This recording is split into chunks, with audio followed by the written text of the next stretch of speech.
Good morning. Today is Monday, September 21st, 2020, and welcome to Cheryl's Monday What's Up.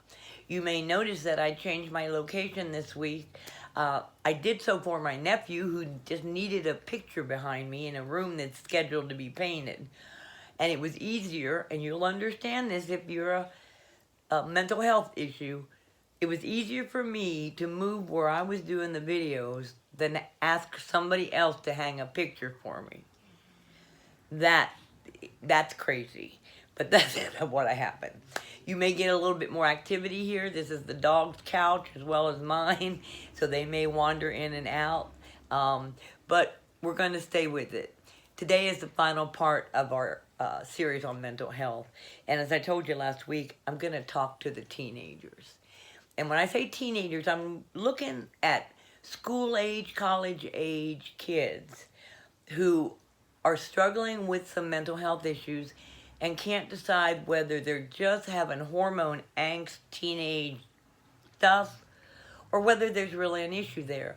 And it's also hard for parents, because parents will write everything off to teenage angst because they're not really sure what to do with it. I told you last week you were going to have to dig deep this week and start looking at yourself, and you are. And I'm going to tell you some things that are examples of what you might be going through, and you can see if you identify with any of those. And the first thing I'm going to tell you is you think everything's your fault. No matter what goes wrong in the world, you failed to do something or you did something wrong. That is got to stop. You have to quit taking the blame for everything that happens in the world. It's not your fault. Number two, you think you have to please everybody, that it's your job to make everybody in your life happy. No, it's your job to make you happy. But if you find yourself doing that, that's something you need to work on. Number three, you can't give a no answer to anybody. No matter what somebody asks you, no matter how little you want to do it, you're going to do it. You're never going to say no, because that would make somebody unhappy. And if there's got to be unhappiness, well, you'd rather it be you. We're going to work on that too. Number four, you are terrified of disappointing somebody.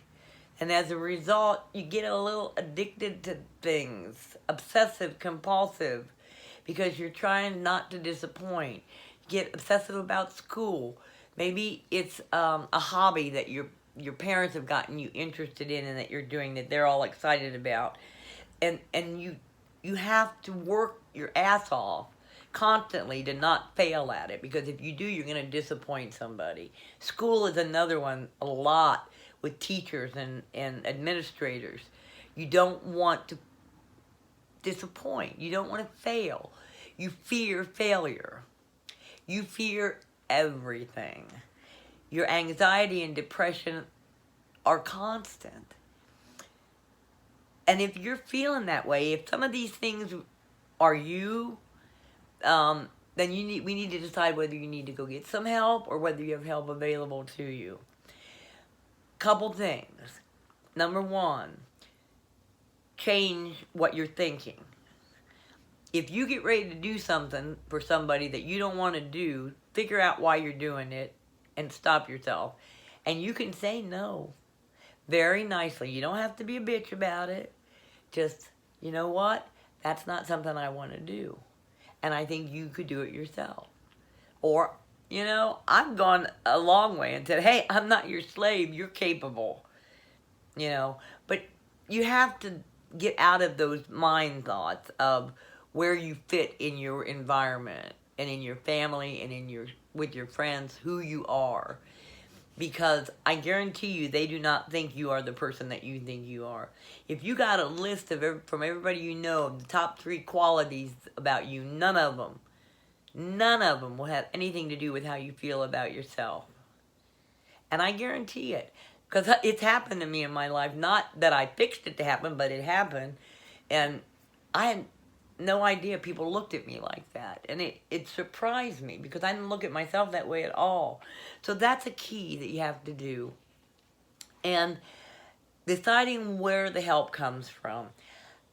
If you're young, I can guarantee you that you're not going to think the help's going to come from your parents. And that's fine.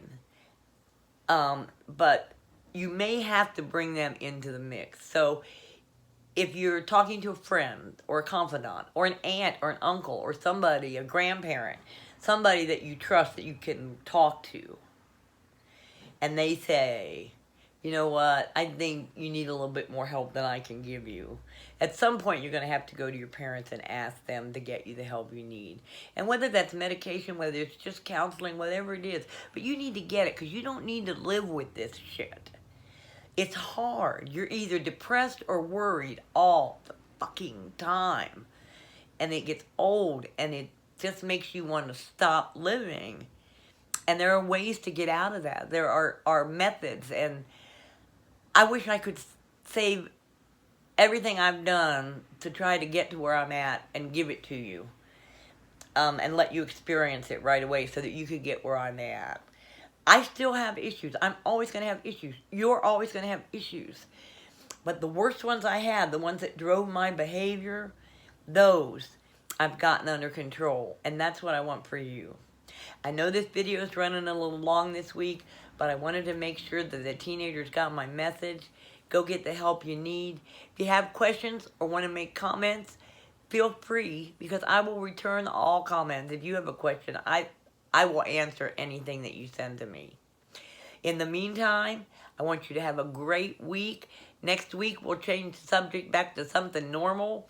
And I love you all. See you next week.